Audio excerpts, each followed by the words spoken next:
welcome everyone. It's just so wonderful to have you all here tonight. Keep going. If you're just logging in, you're welcome to use the chat to tell us where you're joining from. And I'll just let you know that I am Tracey Lamont, and I am the director of the Loyola Institute for Ministry, and I'm also associate professor of religious education and young adult ministry. I have been with LIM, so we call Loyola Institute for Ministry, we call it LIM, and we call our extension program LIMX, and so that's a program I'll talk about later. We have fully online programs, and we also have our extension program.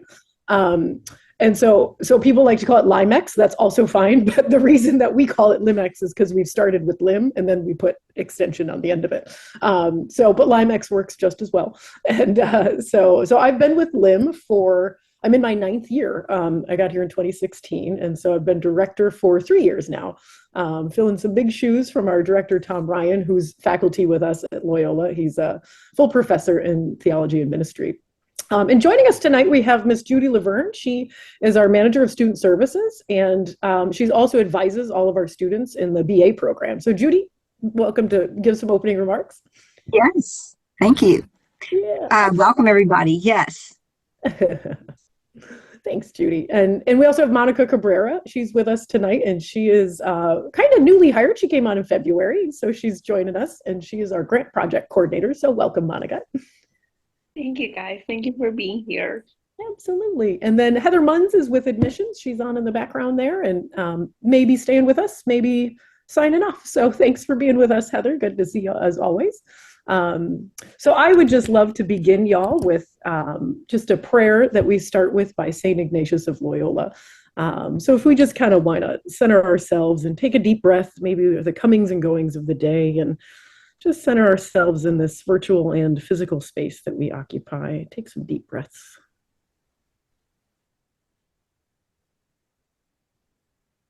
In the name of the Father, and the Son, and the Holy Spirit. Take, Lord, receive all my liberty, my memory, my entire understanding, my entire will. You have given all to me. Now I return it. Everything is yours. Do with it what you will. Give me only your love and your grace, and that is enough for me. Amen. Son, the Holy Spirit. Amen. And so, hang on one second. I keep getting this big screen with all of you on it, and it's taking up the slideshow. So I just want to make a quick note to let everyone know that we are in the College of Nursing and Health that is not super intuitive for people. And so I just definitely wanted to make that a point. We have a few colleges. We've got College of Arts and Sciences, business, law, things like that. So we are in nursing and health, and we take health very broadly to be considered health in mind, body, and spirit. And so we are nursing. The college is made up of nursing, Institute for Ministry, and the counseling department. So that's our mind, body, and spirit. And so I'm going to go through a quick overview of all of our offerings, all of our degrees that we have. We have a variety of degrees. The BA in Ministry and Theology is a fully online undergraduate program that seeks to integrate theology with practical approaches focused on scripture, spirituality, culture, and ethics. It's also geared towards adults that really emphasizes real-world implications to prepare people for ministry and to serve in their communities effectively. And so it really promotes a very broad vision of ministry as practiced in church settings and beyond that, wherever people of faith live and work. It's become quite ecumenical, which has been really lovely. So it's definitely rooted in the Catholic tradition, but people from other faith traditions, Christian faith traditions in particular, really find themselves in the curriculum. I've had a real joy of meeting with all of our senior seminar students every year since I became director. And that's what I hear from them. They're from all different faith traditions, and they loved the curriculum. So yeah, it is rooted in the Catholic faith, but it is very open to Christianity more broadly. We also have, so this is our new one, super excited about it. We have this dual BA in Ministry and Theology with the MPS program or the MRE program. And so I'll get into the details of that now, but it was approved and recently just very much put together so that people can now apply, which is very exciting. And so we'll talk about that in just a few minutes. I'll get a whole, sort of a slide on that. I'm going to share a bunch of links with y'all. And so that's kind of moving from, it shaves off, oh, Judy, remind me, does it shave off like 6 credits, 9 credits, 6 credits? That's correct. 6 credits from the graduate program. Yeah, Right. yeah. So it makes it faster to complete both degrees. So we're real excited about that. And the reason, and I'll just share, I'm pretty candid about things. The reason was we found students that were so enjoying the bachelor's degree, completing their degree with us, that they went on to study in the master's degree. And we thought, why don't we make this easier? So we did. So thanks for everybody's great hard work on that. We also have just a standalone Master of Religious Education that's really good for people that are in faith formation, that are in catechesis, teachers in Catholic schools. This is a really great curriculum for them. And then we have our Master of Pastoral Studies. Those are both 36 credits. And the Master of Pastoral Studies is for anybody that's really interested in a variety of contexts that are maybe ministry related or related to just, the theology of work. So parishes, schools, diocesan offices, secular workplaces. We have a whole host of people from really interesting backgrounds. We've had a lot of lawyers in our program and a lot of doctors, people that really want to see their work as a calling, and to grow in their faith. And so those are just some other people that are interested in degrees like that. And so additional dual degrees that we have, and I'm going to put all these links in the chat in just a second. We have a dual MPS, MSc, so that's the Master of Pastoral Studies, and the Master of Science and Clinical Mental Health Counseling, I think is the full term for that one. And so that's another dual degree. You would apply for the counseling program, and all of our dual degrees, besides the BA pathway to the MPS or MRE. The dual degrees with other departments, you apply to both of those departments and have to be admitted by both of them separately. But our admissions teams works really well with you to any overlapping documents, recommendations, if they could be written similarly for both programs. Transcripts will work out. You don't need two of everything. You might need a different essay depending on the qualifications and things like that. So the only trick with this one, all of LIM's degrees are fully online. The dual degree with counseling is not. You can do the LIM degree online. The counseling program has to be done in person here in New Orleans. And then we also have a dual degree with the Master of Business Administration, and that can be done fully online as well. And then we also have a dual degree with the Master of Criminology and Justice, again, totally online as well. So, and I have a bunch of these links that I am just going to drop right into the chat. And I am, like I said, we're recording this, so you can access all of this when we're finished, and you can also just email me if I talk too fast. I'm originally from New York, and I am very much told I talk too fast. So apologies in advance, my friends. And then we have postmaster's certificates. So these are our degree granting programs. And so those, we have a postmaster's in pastoral studies for people that maybe just did a theology degree or something different. So if they want more practical ministry courses and experience. And then we have a postmaster's in religious ed, again, for people that maybe just got a theology degree but don't have, curriculum and pedagogy and they want to teach kind of thing. So a little bit of history about our program, which is just something I really love to talk about. We have been in New Orleans since 1968. So it's a really, really formative old program. We started our extension program in 1980. And so we're just going on 40 and 50 years of quality formation for ministry leaders that I'm just beyond honored to be a part of. LIM is an absolute gem. Our students are just phenomenal people in ministry, just working super hard and putting their faith into action every day. They tell us all about it. And so we get to hear from our alums. We hear all about what our students are doing because it's so practical. You have to kind of put your life in conversation with what you're living and doing and studying. And so our extension program, I'll tell a quick story about this because I love it so much. Dr. Barbara Fleischer, she was our first woman director. I think she was the first. I think Kathleen O'Gorman was interim director one year, and that might have been before Barbara. So I don't want to misspeak. And so Barbara tells me the story of Limex, that the bishops of Louisiana, not just New Orleans, but Louisiana, they basically came to LIM and they said, you have to take your show on the road. These are adults, they have children, they have jobs, they have families. And this is 1980, mind you, there's no internet in 1980, and they said, people can't move there. They can't uproot their lives. And we were the only ministry program that was Catholic, like in a graduate program that was in Louisiana. And they said, you gotta come to us. And so the director at the time, I think it was Bob Ludwig, went to President Carter, so not Jimmy Carter, Father Carter, who was our president at Loyola at the time, and he was a Jesuit. And he went to him and he gave him this vision, and he said, I want to create a program that goes out into works with dioceses and forms people in their location. And President Carter said yes. And if it wasn't for that, we would not have LIMEX, and we would not have this amazing curriculum that we still have today. And so that birthed LIMEX. And so our faculty and our staff at that time were developing all of their resources to designing course books, packing up VHS. I think it was whatever, maybe beta before that. I don't know, but like VHS CDs and like mailing them to people. We were the only program running during Hurricane Katrina because our extension program was all over the country and all over the world.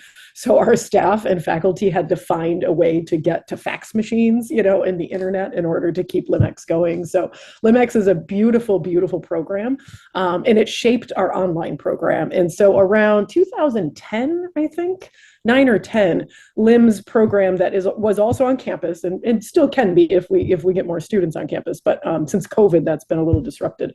And so since 2010, we've been teaching online. So we're not an online program from COVID. We've been online for 15 years and doing it. And I really honestly believe this in my heart because I teach in the program, doing this well. I really believe that LIM teaches online asynchronously very, very well. We are very committed to what our students are doing. We're reading everything they're posting. We're doing Zoom sessions when we can that are optional, and things like that. But our extension program really just naturally led to us moving online when, Blackboard came about and things like that. So it's a very wonderful, very historical, and very rooted program. And it's always by nature been geared towards very busy adults.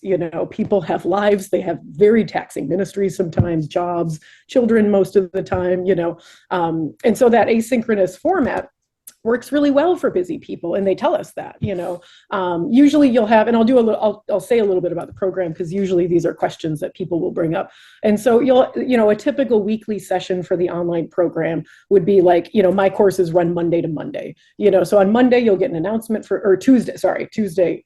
You'll get an announcement saying that week 1 has begun. Your readings and videos are this. Here's your discussion questions, and you'll know them all in advance. I just make the announcement.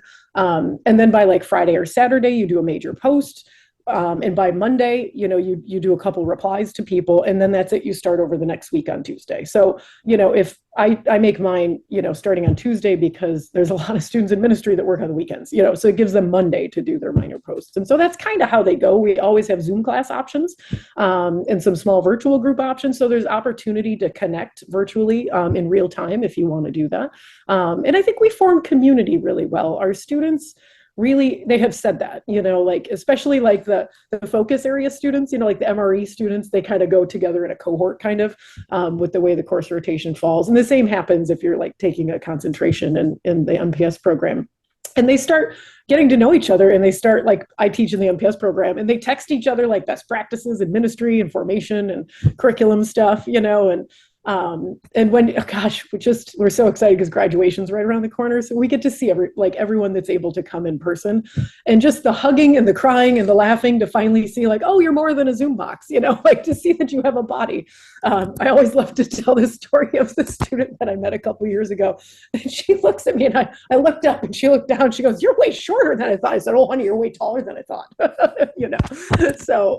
So we really do get to know our students really well. This isn't just a online course in a box, it's a really intentional learning community. So, and it's formed by really good Catholic theology and spirituality. We have Ignatian spirituality woven throughout the entire program. And the beauty of that, we had Father Jerry Fagan.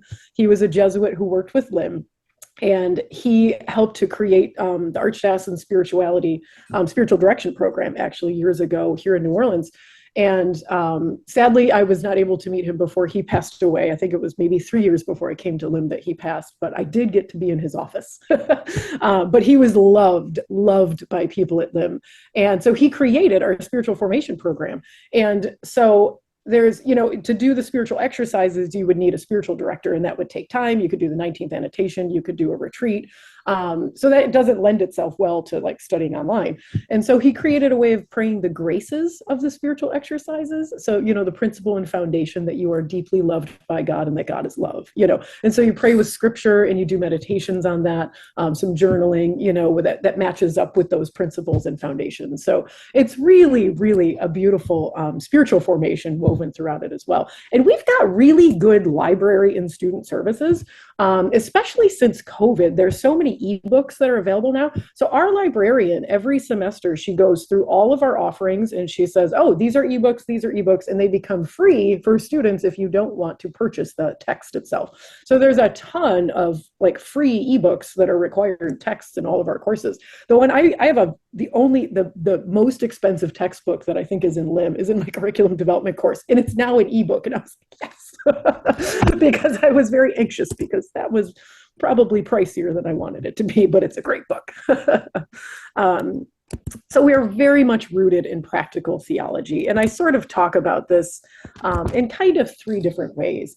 There's programs, what sets LIM apart, we're a master of pastoral studies. It's not a master of arts in pastoral studies.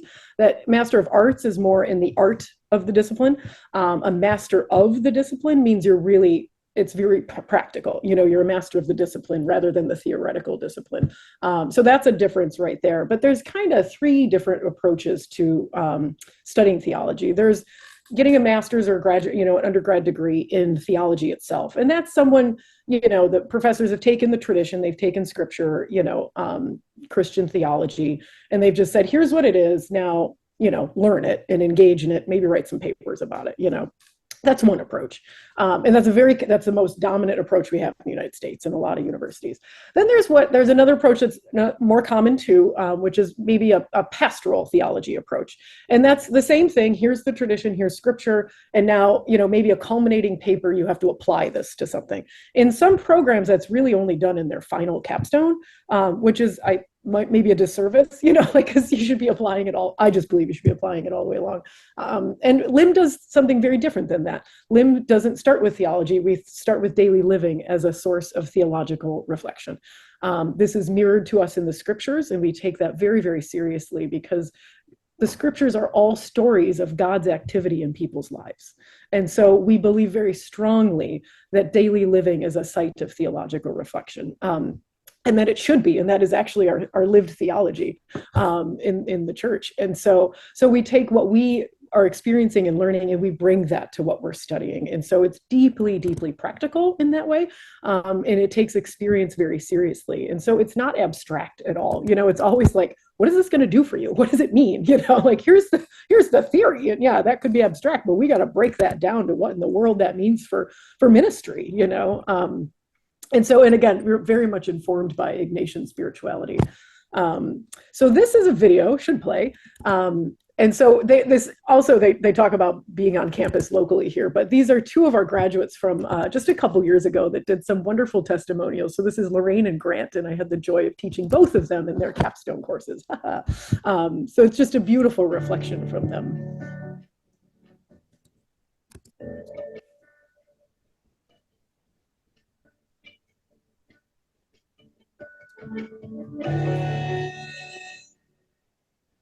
I am Grant Trigg, born and raised in New Orleans, Louisiana. Loyola Institute for Ministry alumni.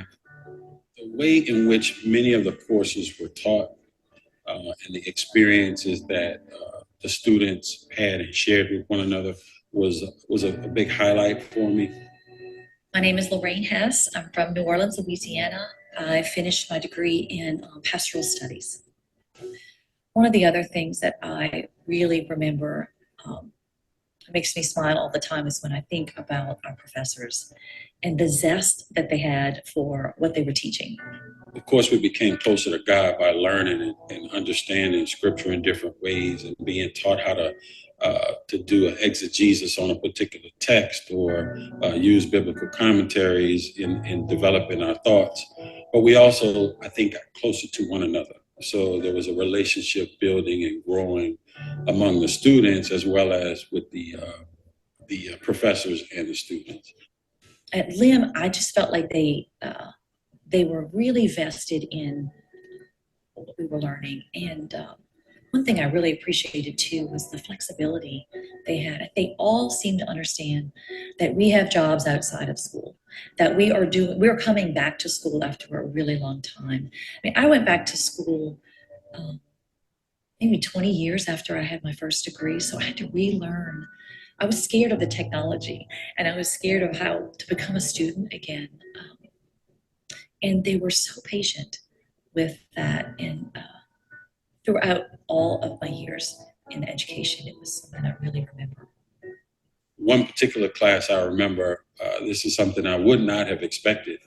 We actually had class on Frenchman Street in New Orleans at a local bar, listening to John Boutté sing his version of Alleluia and the rest of his set. We met there, we had a good time, we listened to his rendition of Alleluia, and then we wrote about that. We came back and we talked about that as a class. And it was a class camaraderie building type of event, if you will, but it was also very spiritual. It was also one that made you reflect, contemplate on different things. It was pretty neat. And I wouldn't have expected that in a Master's of Pastoral Studies class, but I really enjoyed it. So I asked Grant when he said that. I was like, that was Tom Ryan's class, wasn't it? He goes, yeah. Dr. Ryan loves music, and he loves embodied forms of spirituality and theology. I was like, I know who that was. So those are just to tell you what they're up to. Lorraine, they both live locally here. Lorraine is a musician, and she's in music and liturgy, and she has multiple albums that are out, which is really fantastic. She had one come out about a year ago.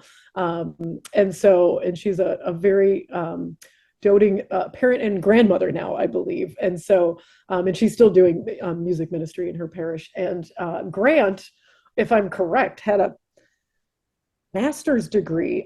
He might have had a PhD too in like engineering for NASA. Like he worked for NASA, but he was very, very involved and still is in his parish in social justice ministries. And so now he is working on his doctorate at Oblate St. Coffa's School for theology. So we're praying for his studies right now, which has been really awesome. So like I said, we keep in touch with our grads. It's such a joy for us to hear what they're doing. So Loyola really, we have a method of practical theological reflection that is woven throughout our graduate program, and a version of that's in our Bachelor of Arts program as well. And so for practical theology, we take 5 contexts of ministry, we call them. And so we think really deeply about all these different, it's very interdisciplinary in that way. So thinking of theology, obviously from the Christian tradition, but thinking of theology through a sociocultural lens, through the institutional lens, like what is your vision and mission of your parish? What is your, leadership style look like, and things like that. Is it servant leadership? Is it hierarchical? And do all these things match up with your theology? So it's not theology in a box. It's super interdisciplinary. We look at your personal ministry context, your personal experience, which is really more about your personality profile, your communication skills, how people perceive you is super important in ministry. And then we also talk about the entire meta context of creation, because without the earth, we have no ministry, And so we look at God's creation very intently using the works of Thomas Berry and people like Sister Elizabeth Johnson. So that's kind of the interdisciplinary approach that we bring to the curriculum. And it also, practical theology strengthens you to respond to the 4 calls of baptism that are identified by the U.S. bishops, which are growing in holiness in everyday life, growing in community, mission and ministry, and Christian maturity. And so we have, and this is Erica. She graduated, I think, 2 years ago now, and she was in our LIM extension program in Youngstown.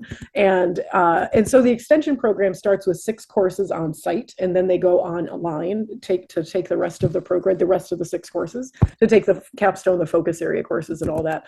So I had her in a couple courses too, which was wonderful. And her reflection was just so beautiful. She said, when I was first approached to enter the program, I was very hesitant. A few friends and a priest friend of mine convinced me otherwise. When I was looking for a master's degree, I was looking for a college that offered different things in digital evangelization.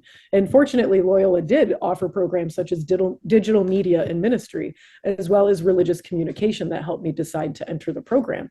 And then she said, not only did I learn a lot about my faith, I also learned a lot about myself. When we met for the weekly sessions, we shared faith, friendship, and food. We had great time growing and learning together, and I would recommend it to anyone who's thinking about LIMEX in particular, and then also just the LIM program. She said, when I entered this program, I wanted to get a master's degree, and when I finished, I wound up with a whole new family. So that's just a really unique and beautiful testimony from her. So here are the study options. I've kind of said these already, but I'll say them again. We have the BA in Ministry and Theology. That's fully online, and we take up to 90 transfer credits for that program. So very much considered a degree completion program. Then we have the LIM Extension program, and that is cohort-based that runs through dioceses. That is in both English and in Spanish. Currently, we are working to get groups going in Louisville and Phoenix, Arizona. We've got a group ready to begin pretty soon in St. Augustine, Florida, which is exciting. And we have a cohort running right now in Youngstown. And we just had a Spanish group finish up in Orlando, and an English group finish up in Orlando as well. So that's LIMEX. And anyone that wants to know more about that during the Q&A, I'm very happy to talk about it. And then our graduate degrees and certificates are all fully online, asynchronous, with synchronous options. Like you'll have the option, like if there's a Zoom class, typically like you don't have to post the discussion board that weekend, that kind of thing. So more in depth about the BA in Ministry and Theology, it's 120 credits total. There are 30 major credit hours, so that's your LIM courses, and there's 36 Loyola core credit hours. And then you have 54 electives, which is super fun. And so here's a little snapshot of the major credits that you would, so the major that you would be is really the ministry program. So it's Intro to Ministry, Christ in the Christian Tradition. We have an ethics course. There's a ministry and culture course, and this might be outdated, Judy, since we changed things, but I don't think it's super important for today. There's a religion and theory and practice course. There's 2 Bible courses, church and sacraments, leadership and ministry, and then a concluding senior seminar. And so we've done some work to change up some of those courses over the years, because some are offered by religious studies, some are offered by LIM. Some of the religious studies courses have been online, some have not been. So we changed up a couple of them just because of that reason. So now we actually have a Catholic social teaching course that we're offering and I think, Judy, is that for the culture context? Ministry and culture course. Yes. Yeah, All of this is accurate. Correct. Oh, good. Okay. I didn't know if any our courses are filling them all now. So yes, you're on target. Yes. Yeah. So super excited to run the Catholic social teaching course soon. That'll be our first time running that. Yes. So, and then here's a little bit more about the LIM extension program. There's 6 core practical theology courses taken on site or online. Some of these cohorts, they're meeting online completely now. The Youngstown group's just meeting on Zoom. So they come together once a week for about 2.5, 3 hours. And we have a trained facilitator who facilitates their conversation, their academic learning. There's a whole learning guide, questions that they respond to. They share their faith formation stories, their journeys each night. So the LIMEX model runs through dioceses. And so if you're not sure if your diocese has LIMEX, just ask me and we can tell you. The students make their own schedule in the extension program, so they all come together and they can change their schedule for any every class. If they meet on Tuesdays, maybe they need to start meeting on Wednesdays. They take breaks when they need to. Our poor Orlando groups, when they started, got hit with like 3 hurricanes. So there was a lot of extensions there, and each course is 10 weeks, 10 sessions long. And then if you're in the graduate, you can do it for a CEU or graduate credit. And if you're in the graduate program, you get about 2 weeks to write your papers in the end. And there's a professor that walks you through how to do all that. So then this is about the graduate curriculum. So the Master of Pastoral Studies and the Master of Religious Ed. They're both 36 credits, 12 courses. They both share the same core 6 theology courses. And so they overlap in that way. The way they're different is because of their focus area courses. And so you'll get 9 credits of focus areas in pastoral studies. And I have a whole slide on what those are. So I'll talk about those in a second. But in the religious ed program, those are your religious ed classes. And so that's foundations of religious ed, curriculum development. And then you can differentiate if you are kind of in a school or in a parish.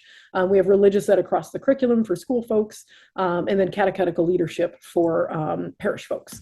And then there's the capstone course, that's 3 credits. And then you get 2 beautiful electives.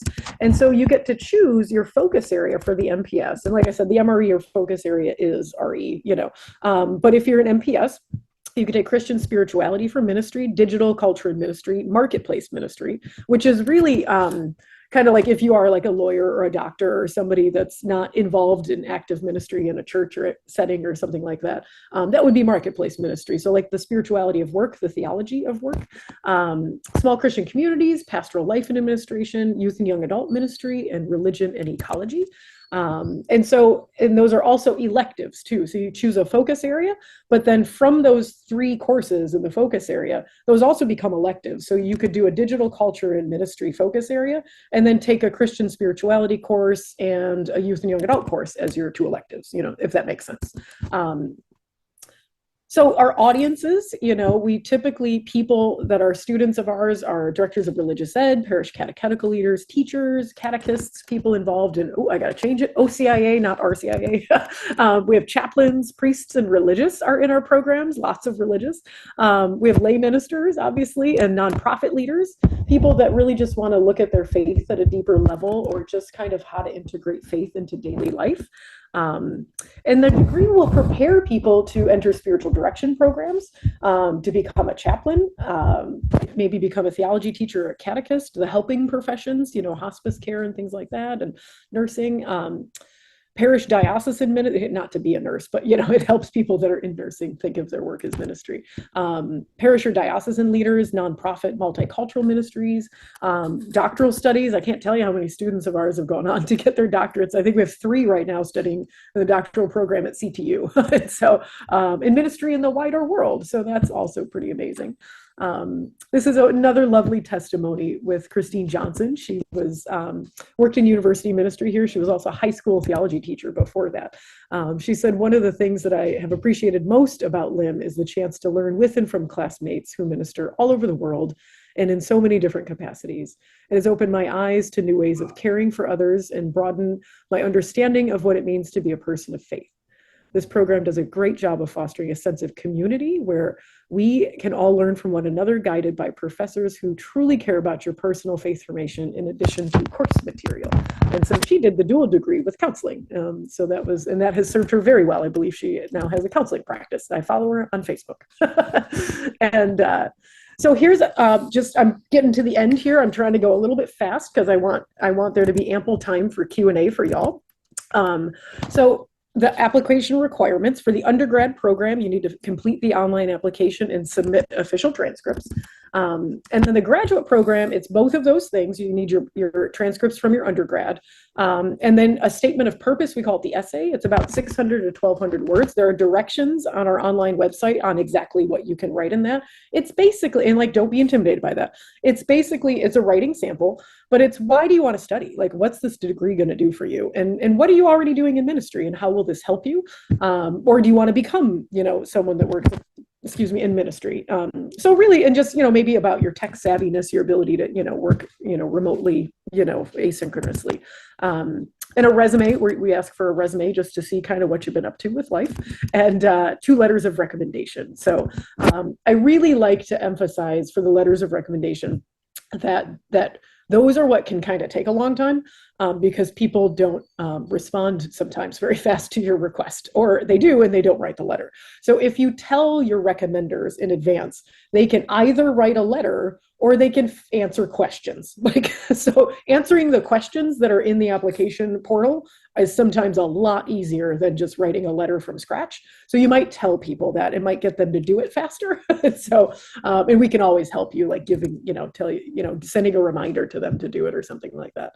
And then the continuing education units, the CEU program, is just 1 letter of recommendation, a shorter statement of purpose, and fill out the application. We don't need transcripts for the CEU because it's not degree granting. So you could do and it's the same courses, you just don't write the papers. So you're basically studying alongside the graduate students, doing all the same work except the written, you're doing the written discussion board, but you're not writing the papers or doing the projects in the end. So it's a really robust curriculum, and you don't need a degree to study. We just ask that you can read and write at the graduate level. So what everyone wants to know is, how much does it cost? I do want to say, while I know everything in the world seems very expensive right now, this is the most affordable program at Loyola. We are literally half the cost of other tuitions. That is definitely something to consider that I didn't mention with the dual degrees. I know people, when I looked at the registration list, we had several people interested in dual degrees. So our tuition is not the same as others. So when you take LIM courses, you pay LIM's tuition.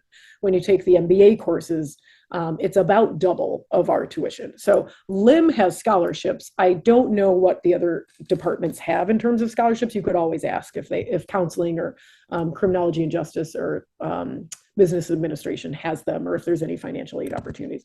But also compared to other universities that do what we do, there's a lot of other Loyolas and Jesuit universities that have very, kind of similar programs. And the reason for that is almost all of these Jesuit graduate ministry and theology programs came about as a response to Vatican II. And this was that massive turn in the church to allow lay people to become ministry leaders. Before that, it was reserved for clergy and religious sisters and brothers. And so because of that, we needed to create formation programs, And so in the 70s and 80s, all of these programs were created as a result of Vatican II. So we're all real similar. We know each other pretty well. We know our friends. I graduated from Fordham University. We've got dear friends there, dear friends at Boston College, Loyola Chicago, Loyola Marymount. The Loyolas are not the same. We're not connected. We are all Jesuit, but we don't like operate. We don't have anything else that kind of functions together except for the name of Loyola. But we all have very similar programs, and I am unabashedly going to say ours is the least expensive of all of them. And honestly, it's because Loyola here in New Orleans has centered LIM as the working mission of Loyola. Whenever they have had tuition increases, there's always stories of the directors of LIM going straight up to the provost and saying, that's not happening. Our people don't make any money in ministry. We are not raising their tuition the same as everybody else's. And that literally just happened last semester. And I said the exact same thing to the provost. And I said, also, we got to stay competitive with the local folks. And they said, okay, fine. And they kept our tuition the same. So we fight really hard to keep this tuition where it is. And that's just a very honest story about that. So you can see right there, the undergrad is $1,314. And there's fees associated. It's like $200 something for full-time. But those are all listed on our website. And that would be per semester, not per course. The graduate program, very similar. It's $1,275. There are fees, it's full-time, part-time fees. It's like $100 something for part-time and $200 something for full-time. So more than one class. CEU is a fraction of that cost. And so for one course, it's $405. Again, you're not writing the papers, that kind of thing. But we do definitely have scholarships available. And so that is definitely something I want to put in the chat for you here. You can see the link to the types of scholarships we have. We have people that are in financial need. We have people that are in active ministry. We have a Jesuit volunteer scholarship if there's any JVCs out there that just left JVC. We have some grad assistantships. I think they're all taken. There's one in residence one. You could definitely do that one. That one's open. If you want to know more about that, that would be working with university ministry and then studying with LIM and living in the residence halls if that was what you would discern to do. So kind of working on their retreats and things like that at Loyola. And so anybody that joins this session, we give you $500 off your first semester.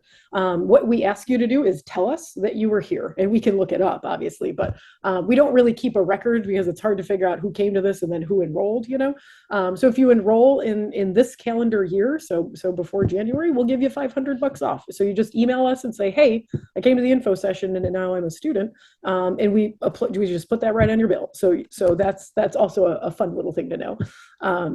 People that are looking for financial aid, our code is right there at 002016. So if you have any FAFSA aid left, especially for undergrads, that would be a good thing for you to also check out. And then I'll just talk about what else LIM does, because we do a lot. We have a lot of grants. We have a lot of programs that we offer besides just our formation program or our typical grad or certificate programs. We run a summer institute for Catholic educational leadership. And so that's this next slide. We have Julian Stans coming early June. It's June this year. It's always the first 2 days in June. And we host this with the Archdiocese of New Orleans. with the Office of Catholic Schools and Faith Formation. They have changed their title, and I can't remember what it is now, but it's something like that. And so this one's going to be on kind of the Jubilee year and Sacred Witness leading as Pilgrims of Hope. So we're very excited about that. That's 2 days. If you don't live here, you can come in town. We've had our folks from Phoenix are coming again this year. I'm super excited. We have an annual spring lecture series. This year it was on healing in challenging times. And I think I've got a bunch of these links that I can put in the chat. But it just sometimes when you copy and paste, it comes out as a picture. So ignore that thing. And so we have an upcoming events page. You can click on all these things. The spring lecture series was very powerful. It's free, open to the public. We just finished our last one just a couple weeks ago, and that was with Dr. Elsie Miranda and Veronica Carter. So we have a primary speaker and we invite a LIM alum to be a responder. So Veronica was our LIM alum. And so it was really beautiful. It was from Lament to Hope in Communities of Faith. And so you can find all those recordings right here on this link. That was a really powerful series this year. I really encourage y'all to check that one out. We have this fantastic field project. And so that stands for Faithful Innovation, Listening, Encountering, Listening, and Discerning. This is in support of the Lilly Endowment's Young Adult Initiative.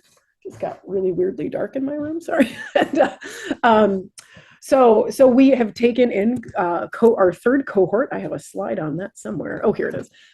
So this is, if you can see it, if you can kind of zoom in and out on your Zoom screen. So this is, you can see where all of our parishes are. We have a whole bunch in California, which we love. We just took in a brand new parish that's around Seattle, another new parish in Chicago. We have 2 here in New Orleans, Peter Claver and St. Joseph the Worker.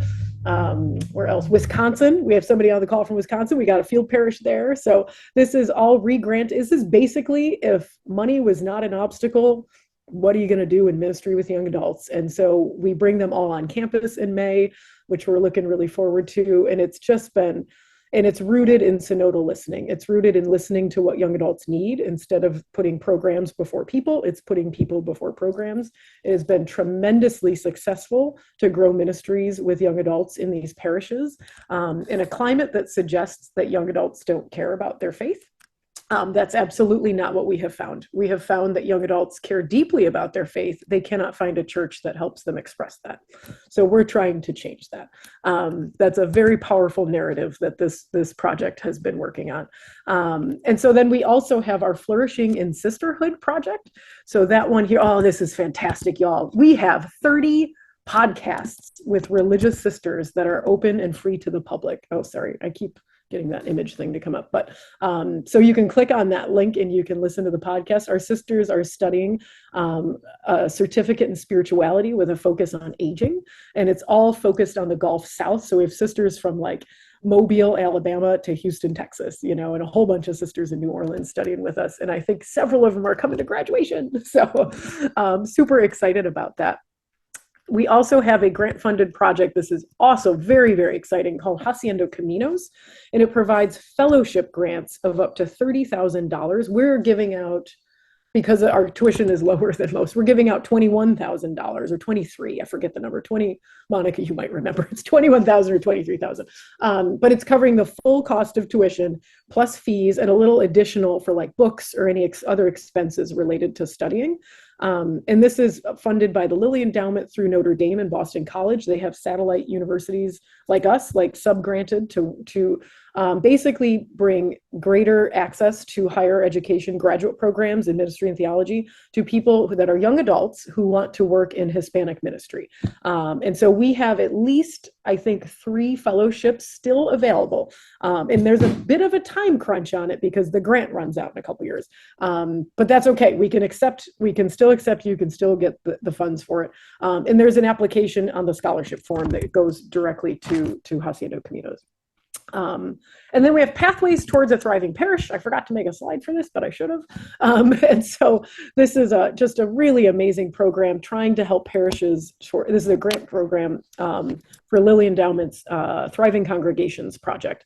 And so this is helping parishes thrive, which is a big challenge for some parishes today. Not all, but some. And again, we're rooting this one in becoming more synodal in your parishes. And so our first workshops are really starting. We've got like close to 100 parishes across the country that we're working with. And we have a bunch in New Orleans and a bunch in Natchez, Mississippi, so kind of close to us here too. So we're this cohort based, they're kind of by region by the way they signed up. And so the first workshop is really teaching people how to do conversations in the spirit and then extend that out into their communities as ways to help them thrive, looking at parish assessments and parish vitality and things like that, and create a plan. And and it's free, totally free of cost, and we're giving you all the resources you need to become a thriving parish. So we will likely do another cohort in the fall. So just following our social media is the best way to kind of keep with our up to date with all that stuff. I'll find that chat event in the chat. I'll put our social media in the chat in a little bit. So just yeah. Might needed to be muted. I wasn't sure if that was a question or not. So just kind of the last few slides here. Do some good discernment if this is right for you. I mean, St. Ignatius developed real deep discernment, and we believe very powerfully in, talking and praying with God, talking with trusted colleagues and friends, most importantly, your family. I have one student, the way she talked about how she came back, she's a parent and she teaches full time, in her Catholic school locally. And her husband works, and she's got kids in school. And she's like, I'm doing this. I have to do this, but you all have to help out. And so she talked with them and she said, okay, Saturday mornings, leave me alone, make your own breakfast, do the dishes. This is my time, And so and she commits to it and the family commits to it. It takes your family, it takes your friends, it takes whatever your context is. It's more than you. And it takes, conversations with God about what your directions are. Do you want to grow intellectually, spiritually, pastorally as a person? Do you like reading and learning more about your faith? Do you have time to read and work at the university level? These are good questions for discernment. And then also think about any questions you have, about the application, and, that helps with your discernment as well. So this is an older picture. I think this is maybe 2 years old now. So this was our staff and faculty at the time. On the far left, on my left, is Debbie. She doesn't work with us anymore. She was a treasure. We now have Monica. So Monica, I put you in there. And so I wanted to get your picture in there somehow. Dr. Emily Jenzik, Judy is there with the pink. Right in the middle is Dr. Tom Ryan. I had long hair one time right there. And then Miss Jennifer Shimek, she's our digital materials specialist. And then this is our faculty today. So a little bit shorter hair, a little bit longer-ish than it is now. Dr. Jenzik's next to me there, Dr. Francisco Castillo, and Dr. Tom Ryan. So those are our full-time faculty, and we have contingent faculty as well. And just, any questions, email me. That's my phone number, and I'll find our social media and I'll put it in the chat. I'm also still mourning Pope Francis's loss, and so I thought I'd put a little slide up for our dear Pope. But I am going to take all of this down now and just open it up to you all. I probably talked too fast, but please let me, and I did record this. We'll give the recording to everybody. But let me know if I can help. If anybody have questions, unmute yourselves. You can write in the chat, whatever you're thinking of.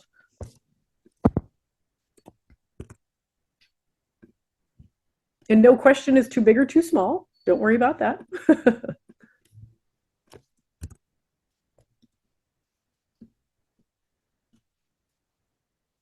Any particular programs or anything about studying with us that anybody can think of questions? Oh, the capstone. Oh, I'd love to. I'm teaching it right now. I've been teaching it for 9 years. Emily and I teach it, and then also Dr. Deborah Wilhelm teaches it with us as well. So the capstone project. So if you remember my slide on practical theology and those contexts of ministry, so we teach our students in our intro course and woven throughout the program, and then really culminating in the capstone, a method of practical theological reflection. So you use that method in the capstone course. And so basically it's all online, and it's a course online. So it's not like when I did my master's thesis at Fordham, I was on my own and like worked with an advisor, and talked about things. I wasn't really in a class with other students. This is very different. And so it's very much like an accompaniment model of a master's thesis. And so you're going through kind of a ministry concern and you're testing out how to develop a pastoral plan. And you look through all those 5 contexts of ministry, and each one of those becomes a section of your paper. So every week you're posting a full draft of every section of your paper, and you're getting feedback from me, your instructor, whoever your instructor is, and your peers, which is really like half the time I read what students have written and I was like, oh, yep, that's what I would have said. Like, I have nothing more to add, so it's a really wonderful like learning community process, and then by the end, and then you develop a pastoral plan, we call it your deciding section. By the end, you have about 2 to 3 weeks to revise what's already a draft of a 50-page paper, and so it really is an accompaniment model of a master's thesis, basically, but it's very, very practical. One of our students, gosh, they do amazing things with this, and it's not just something that sits on people's shelves. I'm going to share 3 stories about this because they're very recent. One of our students, she's at Regis University in university ministry, and I had her last year. She just wrote me. Her concern was about the extent to they had become a Hispanic serving in HSI, Hispanic serving institution that year. And she really wanted to make sure her campus ministry program was like, making sure that it was attentive to the Hispanic and Latina ministry experiences. So that was what her project was about. And she just emailed me about a month ago and she said, I just have to tell you, they have a new director for campus ministry, and she shared all of the work and research that she did from her paper with the new ministry director. And number one, he read it, which nobody reads a master's thesis or a dissertation, except your advisory councils. He read it. And then he also invested in putting up more artwork that is reflective of Hispanic folks. And so they're now working together. And they had, for the first time in, I don't know what she said, 15 or 20 years, a celebration of Our Lady of Guadalupe, because that usually falls when there's no school, that the timing of it is when people are on break or something like that. And so they actually made that happen. So they've been putting into practice what she did in her capstone paper. We have another student who has this amazing write-up in a paper in Ohio. I think she was, Toledo? I forget where she was, somewhere in Ohio. And she was working as a chaplain in a hospital. And she had this really powerful concern about the extent to which that the staff in the hospital was using the chaplains as a, support during COVID, and she was doing interviews and she interviewed her boss about all of this. And they were like, oh, this is a real issue. And so they elevated, they changed what they were doing. They made more, responses in relationships with people. And they did a write-up in their local paper about it. So like, that was super powerful. We have that on our website. And there's a third one. Who's the third one? Someone really recent. I'll think of it. Somebody really recent had a really powerful one. But there's more questions coming in, so I'll move off of that. I hope that helped. What is pastoral studies? So that is a way of studying theology in a very practical and pastoral way. So it's a way of doing ministry and theology pastorally. And so instead of kind of like thinking like canon law or something like that, pastoral studies is really a practical approach in ministry settings. And so that's kind of what that talks about. Is it feasible to do 2 classes at a time? Yes, that's a good question. And that's something we get a lot of questions about. So you want to devote about 9 hours a week for one class. And so, yes, students absolutely do take 2 classes at a time. It's a lot of juggling, but again, our students do work, and they do have children, a lot of them, not all of them, and they do take 2 at a time. A lot of them take 1 at a time. It's really up to you and what you can manage. If you take 1 class at a time, based on the course rotation, it'll take you about 4 years to get through the graduate program. If you do 2 at a time, it'll take 2 to 2.5 years to get through the graduate program. The bachelor's degree program, I can't tell you, because it's going to depend on how many transfer credits you bring in. It was designed as a 2-year program at a minimum because of the course rotation and the way that you take the LIM major courses. But again, that totally depends on how many transfer credits you bring in. So I hope that helped.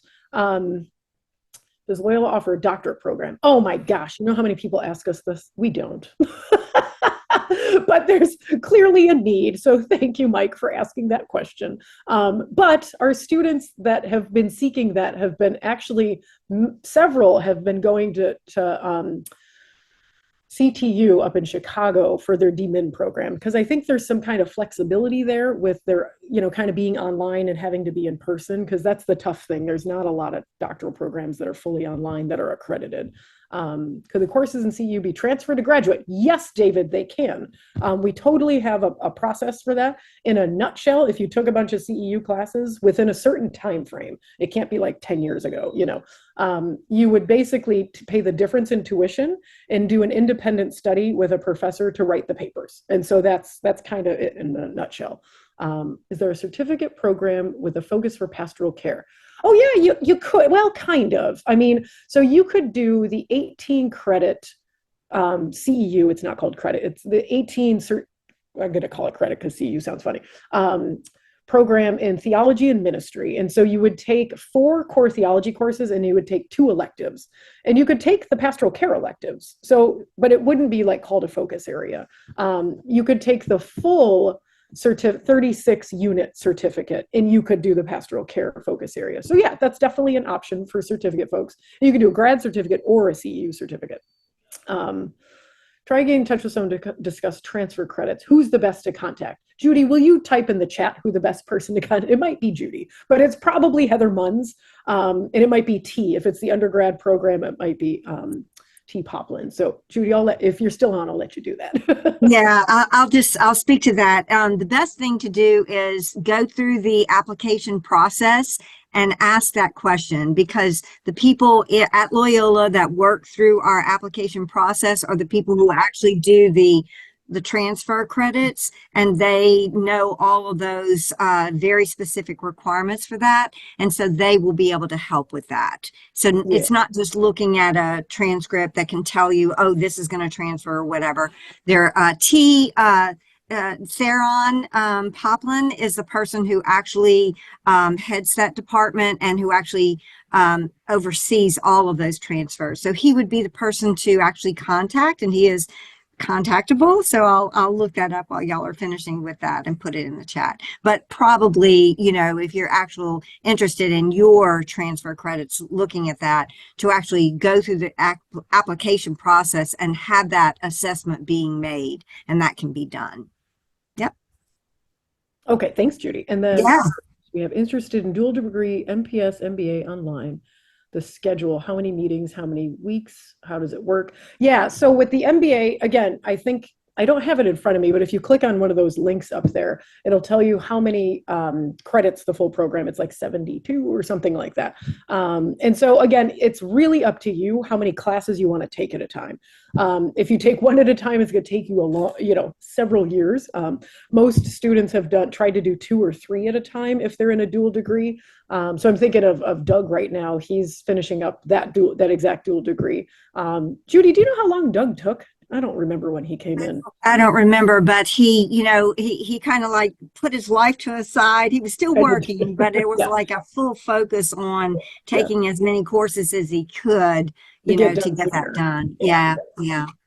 So yeah, it would really, I think, again, you really want to devote 9 hours a week to studying, reading, writing, that kind of stuff, because it's kind of like 3 hours per credit. If you think of it, so if it's a 3-credit course, 9 hours you would want to put aside each week for one course. Realistically, it might not take you that long to read, but you never know. So any subterms for classes? So Annie, I'm not totally sure what that means. What I can say, and you're welcome to unmute, or if you're still on, I know some people had to drop off. Yeah, we do, like there is, maybe that's like the May term or the J term. LIM right now hasn't been offering courses then because, oh yeah, sorry, Annie, go ahead.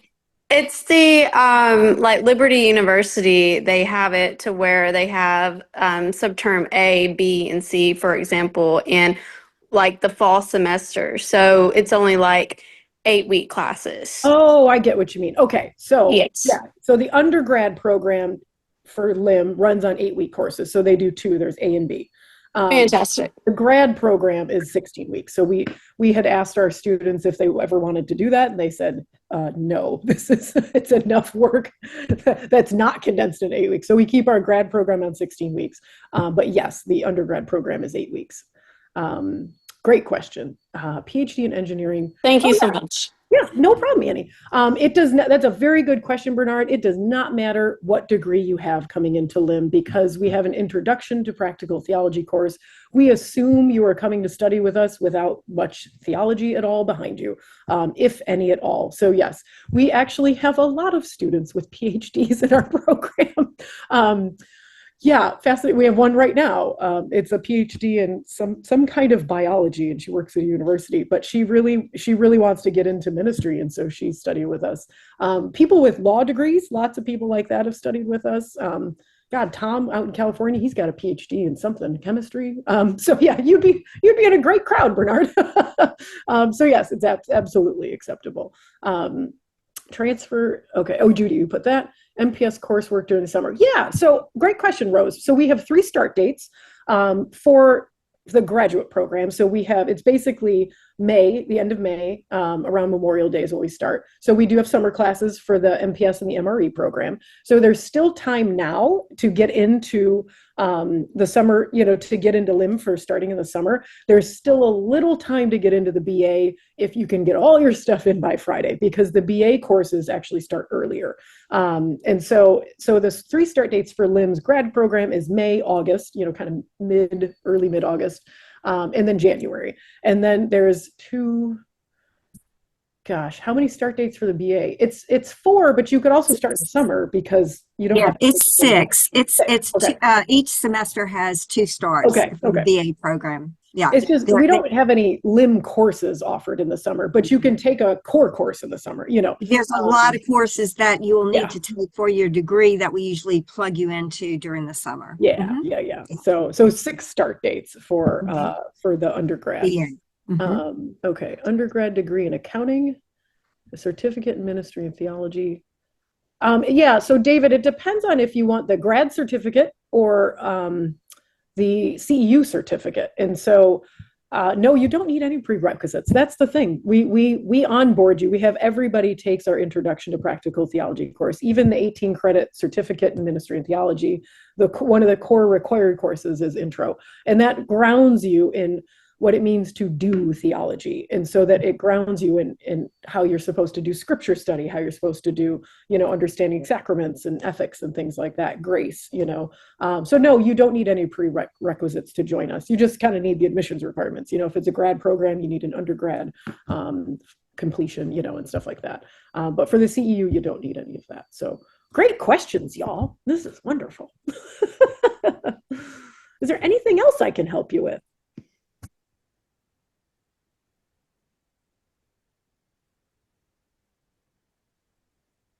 All right. Well, if there's nothing else, I guess we say goodnight. So thank you all for joining me tonight. It was just wonderful to get to know you a little bit, to know where you're coming from. And please, absolutely, let me put my let me put my email in the chat. Please email me or Judy or any one of us if you have any questions. We are absolutely here to talk. We'll talk to you on the phone. We'll talk to you on Zoom. We'll email you, whatever it takes to help you out, because we love LIM. LIM is just a very, very special place. And I hope that anyone that studies with us has that same experience. So thank you all for joining us tonight. I hope you have a wonderful weekend and enjoy the season of Easter. And hopefully it is spring where most of you are, or something similar to spring. Maybe it's all the same in California. So good. Yes, if your wife is on, David, that's fine. That's fine. Just send us that email that says my wife sat next to me. And actually, you know what I'm going to share? We have a husband and wife that just applied for the CEU program. And I'm just delighted about that. So their applications are sitting at my desk right now. And so that's also very common. Okay, one more question. Are pastoral studies exclusive to a church? No, definitely not, Dan. We have that marketplace ministry focus area. Is Dan still on? Maybe. Yeah. So yeah, no, definitely not. You don't have to work in a church. People work in as chaplains in hospitals, and people are in other ministry settings. People are in no ministry settings at all. We have people that maybe volunteer. They're Eucharistic ministers. They just want to learn more about their faith. We have a lot of people that have been lawyers and doctors that just really want to kind of grow in their spirituality and their faith. And so, nope, you definitely don't. not exclusive. A business guy who has a business right now. He's very active and it's Yeah. ministry too. Yeah. Yeah, yeah, yeah. People from all kinds of backgrounds study with us. So, yeah, it's not exclusive to a church at all. All right. Thank you, everybody. Well, good night. Good being with you all. And definitely reach out if you have any questions at all. Take care, everybody.